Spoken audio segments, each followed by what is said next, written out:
Rien sur terre n'est tuable,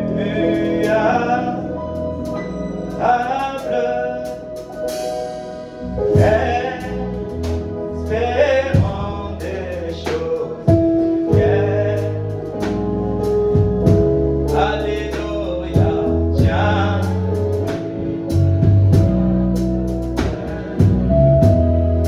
Chantons, tiens, mon frère.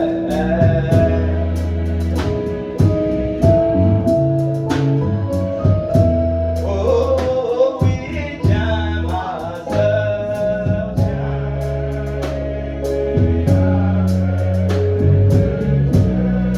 Chantons et espérons, espérons des choses éternelles. Oh, alléluia, tiens, Jésus garde. Oh, chantons, oui, mon frère.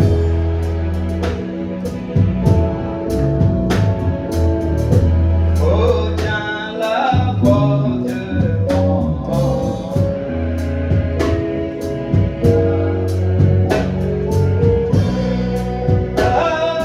Alléluia, espérons des choses éternelles. Oh, tiens, immuable main. Ne convoite pas. Oh, ne convoite pas les richesses. Alléluia, qui oublie sa vie de mort. Oh oui, cherche les trésors célestes. Oh, alléluia, qui ne passeront jamais. Oh, tiens, gospel, tiens.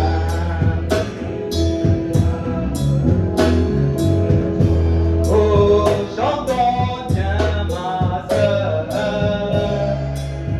immuable main de Dieu. Alléluia, espérons des choses éternelles. Oh, tiens, l'immuable main de Dieu. Chantons, tiens, mon frère.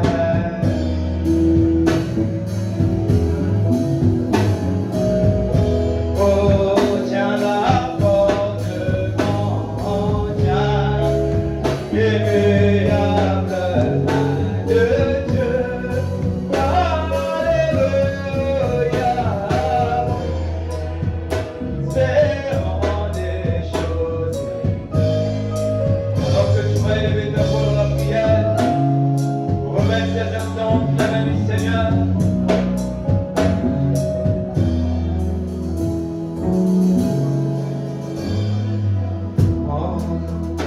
Confie-toi en l'Éternel, est Dieu. Vois qu'apportent les années.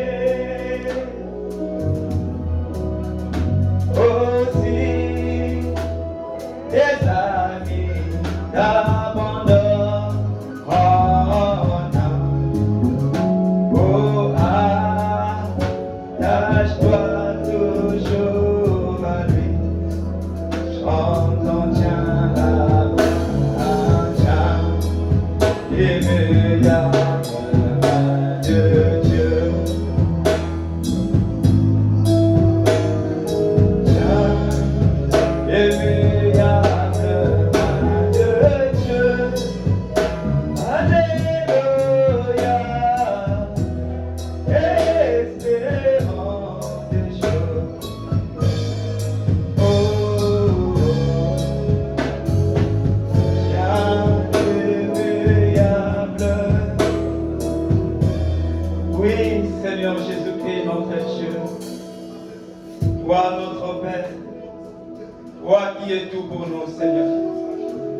Oui, nous te sommes infiniment reconnaissants ce soir pour tes nombreux bienfaits, pour ta grâce, ton amour, tes bontés que tu nous cesses de renouveler à l'égard de chacun de nous, Seigneur. Cela pourrait paraître comme une habitude, le fait de venir en ce lieu, mais en réalité, oh Dieu, ce n'en est pas une, si ce n'est que la grâce, ta grâce, que tu as renouvelée pour moi, pour mon frère, ma soeur, et qui a encore permis que nous venons ce soir pour écouter ta parole. Oh Dieu, notre désir, oui, le plus ardent, c'est de tenir cette main humiliable, Seigneur, face au temps difficile, ô roi, face au monde, Dieu de gloire, qui va mal ce jour. Nous voulons tenir la main humiliable de Dieu, tenir cette main, Seigneur, qui fera que nous ne puissions pas brancher, qui fera que nous puissions rester fidèles à ta parole, qui fera que même face à l'adversité, Seigneur, que nous continuons à proclamer, oui, que réellement tu vis en nous. Oh, roi des gloires, merci Seigneur. Merci pour ce soir. Merci encore pour ta parole qui sera lue. Merci, toi qui nous appelles au rendez-vous, Seigneur. Nous croyons que nul ne peut passer près de la croix et rester loin, le Seigneur. Oh Dieu, même en peu de mots, tu es capable de parler à un fils de Dieu, de parler à ta fille ce soir, Père. Car nous sommes venus dans l'expectative, oh roi, attendons à ce que tu dises un mot, roi des gloires, pour étancher nos soifs, un mot, oh Dieu Tout-Puissant, pour nous montrer le chemin que nous devons suivre. Alors viens, Seigneur, écarte-nous du chemin et prends la place, oh Dieu, prends le contrôle de toutes choses, de la réunion, du début à la fin, Père. Bénis notre pasteur, bénis chaque frère, bénis chaque sœur, même ceux qui sont en cours de route, oh Dieu, sois avec eux, Père, afin qu'une fois arrivés en ce lieu, nous puissions tous d'un commun accord adorer toi, le Dieu véritable. Merci Seigneur, car nous croyons que tu l'as fait. Dans le nom du Seigneur Jésus, notre Dieu, notre roi, que nous t'avons ainsi prié et demandé. Amen. Que le Seigneur Jésus-Christ vous bénisse. Amen. Alors que nous sommes debout, nous allons profiter de lire sa parole. Dans le livre de Juge le chapitre 9.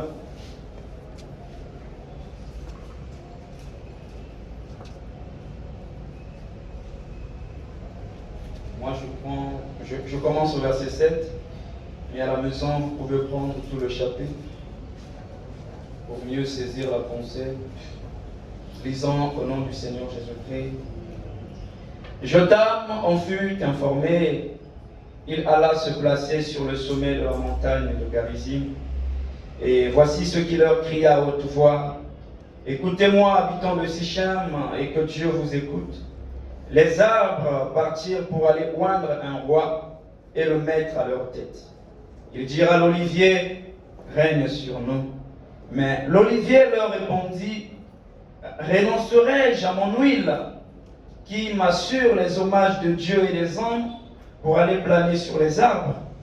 Et les arbres dirent au figuier, viens, toi, règne sur nous. Mais le figuier leur répondit, renoncerai-je à ma douceur et à mon excellent fruit pour aller planer sur les arbres? Et les arbres dirent à la vigne, viens, toi, règne sur nous. Mais la vigne leur répondit, renoncerai-je à mon vin qui réjouit Dieu et les hommes pour aller planer sur les arbres?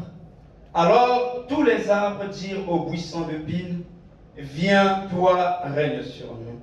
Et le buisson de pine répondit aux arbres, si c'est de bonne voie que vous voulez moindre pour votre roi, venez, réfugiez-vous sous mon ombrage, sinon un feu sortira du buisson de pine et dévorera les cèdres du Liban.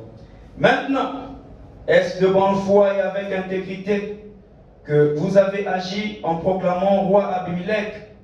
Avez-vous eu de la bienveillance pour Jéroboam et sa maison? L'avez-vous traité selon les services qu'il a rendus? car mon Père a combattu pour vous, il a exposé sa vie et il vous a délivré de la main de Matthieu. Amen.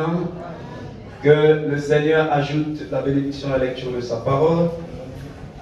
Vous pouvez vous asseoir. Alors que je vais ajouter une écriture.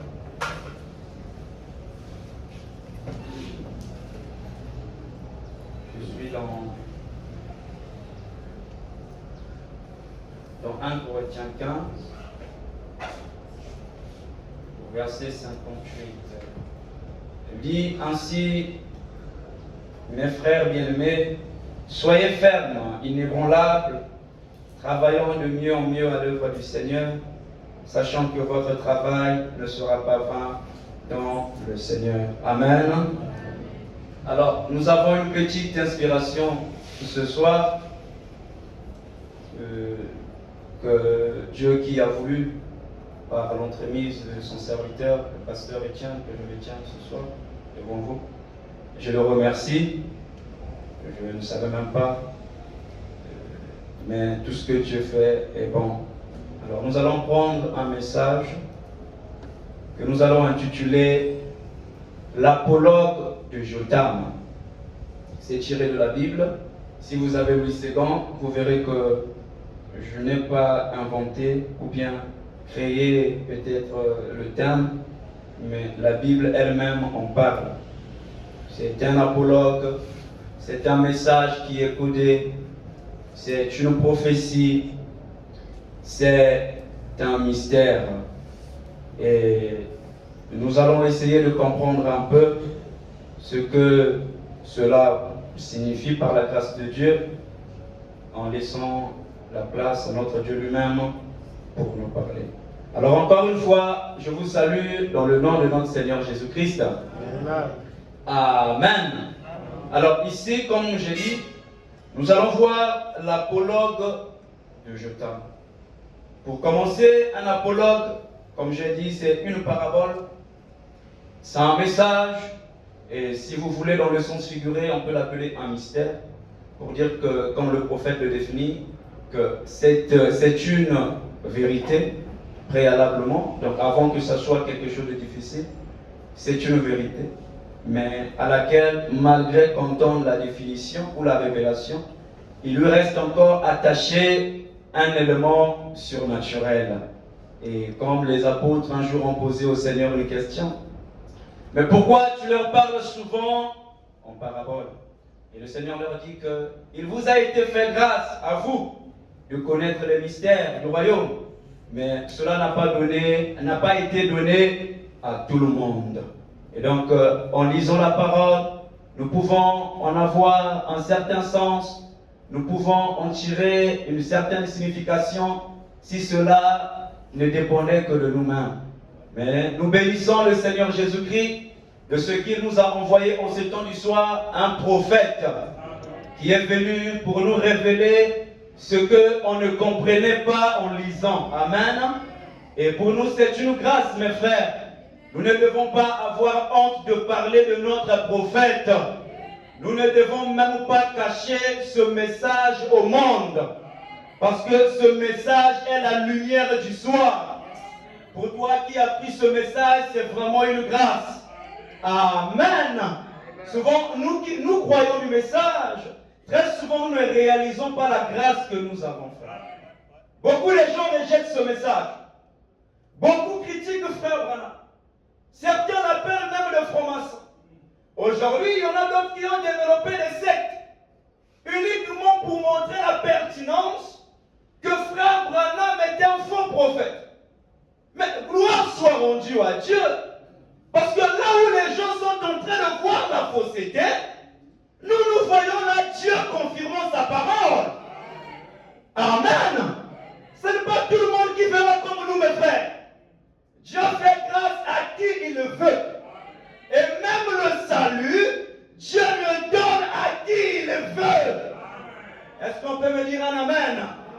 C'est pourquoi nous ne serons jamais juges les uns envers les autres. Personne ne nous a établis juges. S'il y a quelque chose que je peux souhaiter à mon frère, c'est que si le Seigneur revenait ce soir, que toi et moi nous nous retrouvons de l'autre côté. Est-ce que je peux entendre la main? C'est ça le message que nous avons reçu. Mais je n'ai aucun pouvoir de dire ce soir que mon frère ne sera pas de l'autre côté. Parce que ça ne dépend que de Dieu lui-même. Amen. Et le prophète nous dit, même s'il me dit que j'irai en enfer, je l'aimerai toujours. Donc ne lapidez pas, frère Marion. Si je vous disais que même moi je ne sais pas si je vais aller. Parce que tout dépend de la volonté de Dieu. Amen. Mais en vivant la parole, mon cœur me dit que j'entrerai certainement. Gospel, est-ce qu'on peut dire un amen? C'est ce qui marque la différence. Pas parce que je sais prêcher, pas parce que je sais m'habiller. En réalité, nous ne savons même pas prêcher. On me dit, dis-moi amen. Frère, alors c'est la vérité. C'est Christ qui est le véritable prédicateur.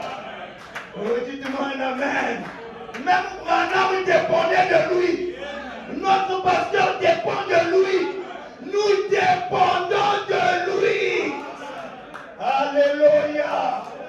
Nous pouvons dire, nous pouvons parler. Mais lui, quand il dit une chose, ça règle la question. Alléluia. C'est pourquoi nous avons besoin de lui. Lui, il nous suffit, frère.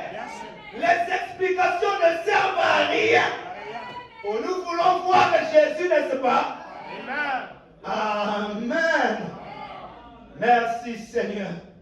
Alors, je vais prendre quelque chose rapidement. Le prophète, l'Église choisissant la loi au lieu de la grâce. Au paragraphe 43 du 16 mars 61. L'Église choisissant la loi au lieu de la grâce. 16 mars 61. Je suis très ravi de voir l'Église ici. Mes frères, venons à l'Église. Vraiment, c'est une responsabilité que nous avons. Ne laissons pas les bancs vides. Venons. Ces bancs-là, ils sont là pour nous, ces sièges. C'est afin que nous venons écouter la parole. Je me pose toujours la question. Et si un jour je reviendrai, je revenais le dimanche, je le dirais. Pourquoi est-ce qu'on est rempli les dimanches et les jours de semaine, on n'est pratiquement pas dans l'église? Est-ce que tout celui qui n'est pas là est au travail ou bien à l'école? Ah non, moi je ne crois pas. Ah oui, hein, je dis la vérité. Si vous prouvez le contraire, je demanderai pardon. Mais moi je ne crois pas. Oui, on peut être au travail, certes, une partie, mais pas toute l'église. Les dimanches, le chapitre est rempli. Mais le mercredi, il n'y a personne. Mais nous ne comprenons pas. Hein, Jack? Ou bien on va commencer à prêcher les messages de réveil les vendredis, les mercredis. Et les dimanches, on prie. Ou bien on va voir peut-être les gens vont fuir les dimanches et venir uniquement les vendredis. Venons à l'église, mes bien-aimés.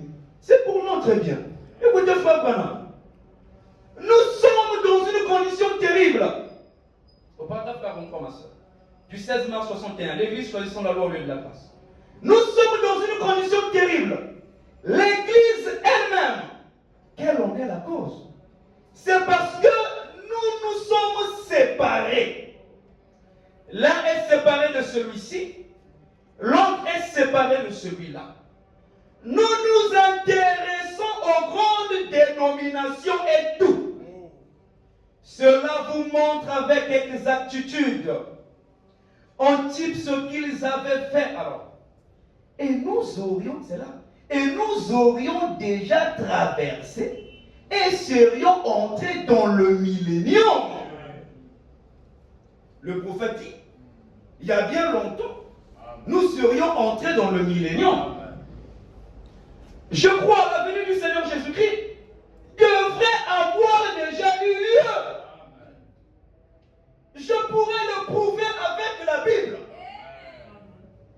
Jésus-Christ lui-même a dit ce qui arriva au temps de Noé, et Dieu était patient, ne voulait pas qu'aucun périsse. Il était patient. Attendons.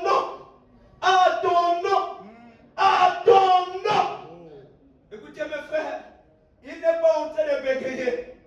Nous Notre pasteur nous a dit, le pasteur Etienne a dit, si frère Branham me dit que ici c'est bleu, même si je vois blanc, je dirais d'abord Amen. Amen. C'est ce que le pasteur a dit. Donc quand tu dis attendons, attendons, attendons, je dis Amen. Peut-être que je ne vois pas encore maintenant, mais il y a un sens derrière ces mots. Amen. Ce qui arriva au temps de Noé arrivera de même au jour de la venue du Fils de l'homme. La patience de Dieu, attendons pour préparer son Église. Qu'est-ce que c'est? Au lieu de nous préparer, nous nous éloignons tout le temps davantage. Nous devrions être dans le millénium. Nous devrions être en train de faire quelque chose pour Dieu. Mais au lieu de voir ces choses-là s'accomplir, le prophète dit que nous sommes de plus en plus, davantage, en train de nous éloigner. C'est-à-dire de nous éloigner de la cause qui nous réunit. De nous éloigner de la responsabilité qui nous est confiée. Nous avons lu cette parabole. Souvenez-vous que là, il est question de Gédéon. Gédéon qui était appelé vaillant héros. Et que la Bible appelle par Yéroubal, selon le surnom qui lui avait été donné. Et ce temps, après les exploits qu'il a eu à faire avec le Seigneur, il a eu plusieurs enfants. Et donc parmi ces enfants, il y avait Abimelech. Abimelech, après la mort de son père, une ruse est montée en lui. Il est allé voir les familles de sa mère, qui était l'esclave d'une des épouses de Gédéon, pour lui dire, mais pourquoi souhaiteriez-vous que tous les 70 enfants de mon père puissent régner sur vous? Est-ce que ça ne sera pas opportun qu'un seul puisse dominer sur vous? La nature de l'homme, voulant toujours être au-dessus des autres, tout en oubliant que lui-même, il dépend d'un être surnaturel et qu'il détient sa vie entre les mains. Ça ne sert pas d'avoir cette attitude. Amen. Et il dit, mais ça serait quand même mieux que moi-même je règne sur vous. Au lieu que les 70 viennent tous ensemble sur vous. Et les habitants de Sichem trouvèrent cela bon. Il dit, oh, mais ça c'est bien. Écoutez, nous allons te proclamer roi. Mais seulement, il faut que tu tues tous les enfants de ton père. Et avec une pierre, Abimelech tua tous ses frères.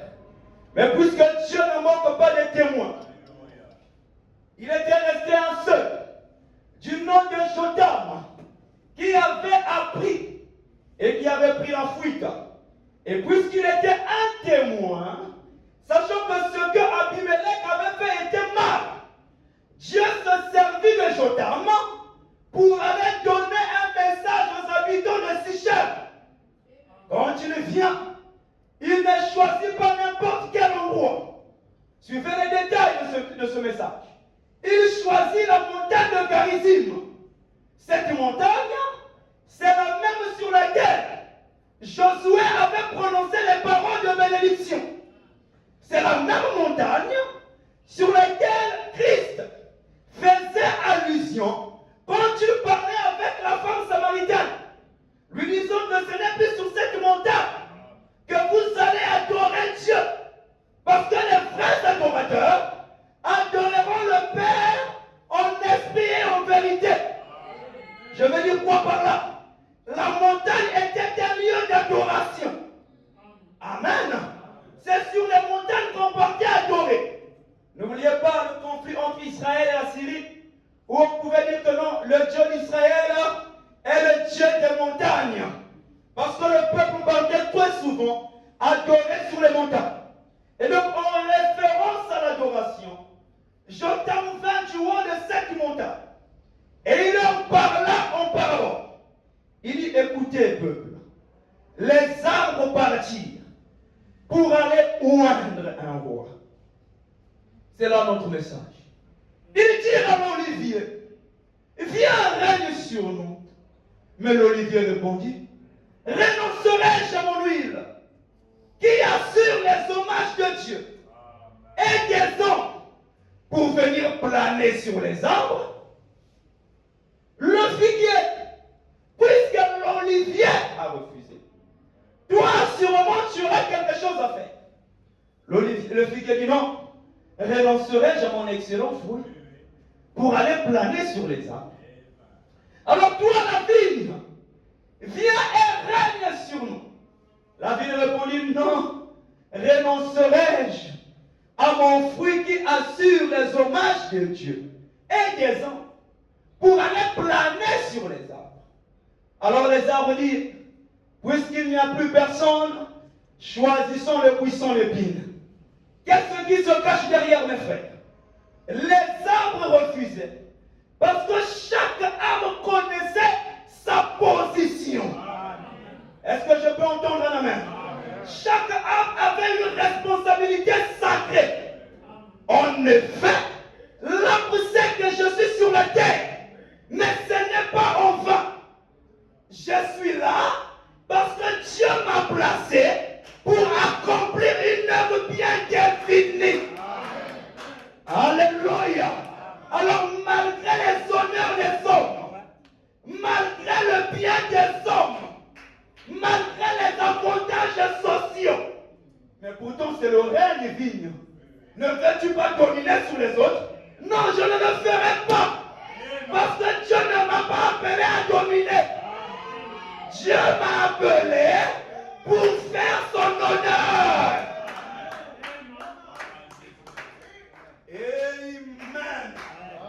Oui, c'est bien de faire les honneurs. C'est bien qu'on nous appelle. C'est bien qu'on ait des titres. Oh, très souvent, c'est ce qui nous tue. Dès lors qu'on essaie d'être quelqu'un, on a comme l'impression qu'on dépassait tout le monde. C'est surtout avec la jeunesse. Nous devons faire très attention. Mais le figuier a dit non, je ne peux pas succomber à cela. Parce que j'ai été appelé.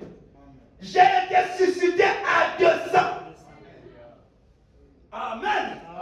Et le prophète te dira, chacun de nous sur la terre, il n'y a pas en vain. Écoutez bien aimés, si c'était en vain, nous ne serions pas sur la terre. Amen. Même Pharaon le méchant, il a été suscité à dessein. Mais si un homme méchant, il a été suscité pour accomplir la volonté de Dieu, mais qu'en est-il de toi et moi? Amen. Et bien aimé, les arbres des champs connaissent leur position. Alors de là, je m'en vais très rapidement prendre la première prophétie d'Esaïe, quand je l'appelle, nous allons y revenir. Dieu regrette dans le message. Disons que, écoutez un peuple Israël, même l'animal reconnaît son maître. Mais ce qui achoppe, c'est que l'homme a oublié son créateur. Mais pourquoi? Parce que étant venu dans le monde, l'homme a regardé au privilège. L'homme a regardé à ce qui attire. L'homme a regardé à ce qui fait plaisir. Mais celui qui connaît sa position ne sera jamais ballotté. Oh, dites-moi amen. Écoutez, même si tu n'es pas important ce soir, écoutez, avec Dieu, nous aimons tellement ce Dieu-là parce qu'il connaît la fin avant le commencement. Là où tu étais moins considéré, demain il peut faire de toi un homme élevé. C'est ça la particularité avec notre Dieu. Il a dit à David, je t'ai pris derrière là-bas. Tu n'étais rien. Mais moi je suis spécialiste, frère, de prendre les riens et de faire de les quelque chose. Alléluia. C'est ça gospel. C'est ça notre Dieu. Mais comment vais-je renoncer à cet excellent fruit pour aller planer sur les arbres. Mais regardez, chose étonnante, on appela le buisson d'épines. Le prophète dit, un buisson d'épines, il ne produit pas de fruits.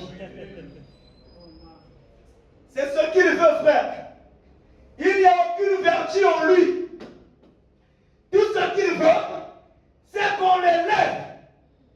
Tout ce qu'il veut, c'est qu'on l'honore. Mais non, ce n'est pas le cas avec tous les autres. Quand ils savent, c'est pourquoi ils sont sur la terre. Alléluia. Le Seigneur m'aide. Prenons avec moi ce message. Dieu ne juge pas un homme sans l'avoir d'abord averti. Du 24 juillet 63, 24 juillet 63 au paragraphe 40.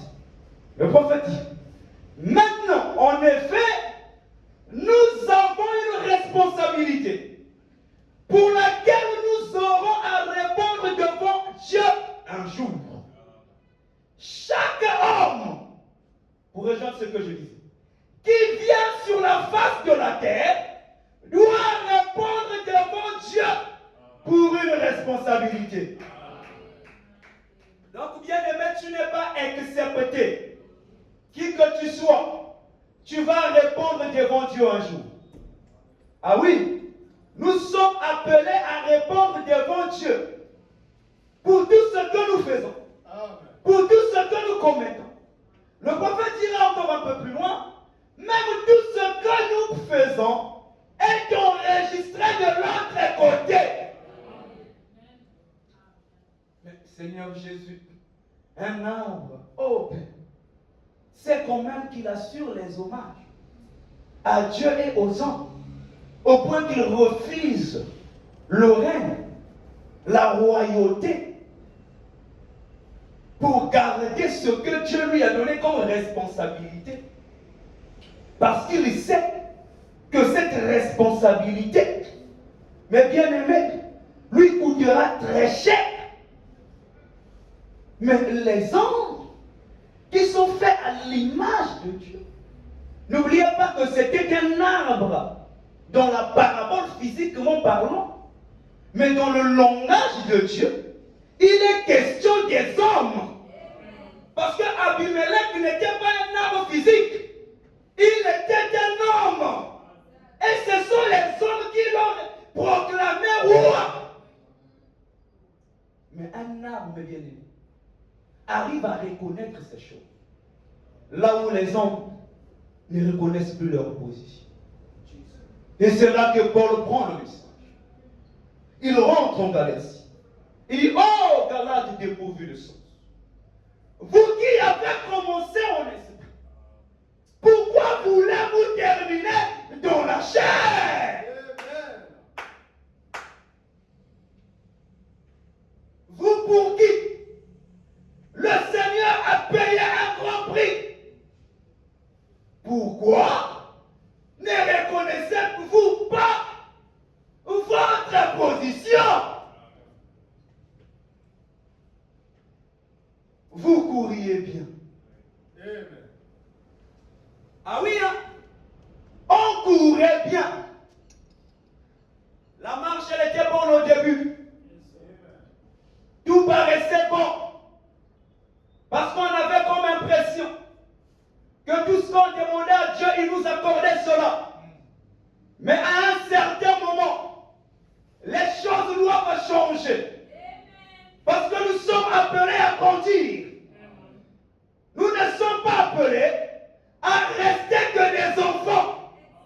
Ce n'est pas notre responsabilité. Amen. Vous courriez bien. Mais qui vous a fasciné? En d'autres expressions, qui vous a ensorcelé? Oh Galate, tu priais bien. Amen. Tu aimais le Seigneur. Tu savais que tu avais une responsabilité. Mais après un certain moment, tu as oublié cela. Tu es devenu comme le monde. Oublions que Dieu t'a suscité à 200. Autrefois, par nos vies, nous attirons les gens à Christ. Nous courions bien. C'était des communions en témoignage. Des communions, Dieu m'a donné le Saint-Esprit. Là, vous portez encore ses fruits. Mais depuis un certain moment, il n'y en a presque plus. Rare d'entendre se dire, le Seigneur m'a donné le Saint-Esprit. On ne parle plus des témoignages sur les expériences. Nous courions bien. Mais qui nous a arrêtés? Frère, écoutez. Un enfant de Dieu ne sera jamais à l'image du monde. Amen. Amen. Écoutez, détrompez-vous. Quand tu commences à trop t'approcher du monde, il y a quelque chose qui ne va plus au doigt. Le Saint-Esprit ne réclamera que la parole. C'est pourquoi je l'ai dit pour commencer. À moins qu'on soit à l'école ou au travail. Mais si tu es à la maison, excusez-moi de faire une brèche. Cet après-midi, je vais dire ce nom. J'ai rencontré un frère. Je lui ai dit, bien-aimé, je ne te vois plus à l'église. Qu'est-ce qui ne va pas? Mais les frères, je ne comprends rien de ce que tu dis. Sois clair. Aujourd'hui, le frère me dit que non. J'ai un problème d'intimité. Oh, intimité. Toi, tu n'es pas marié. Tu as quel problème d'intimité qui commence à t'éloigner de l'église? Mais vous voyez,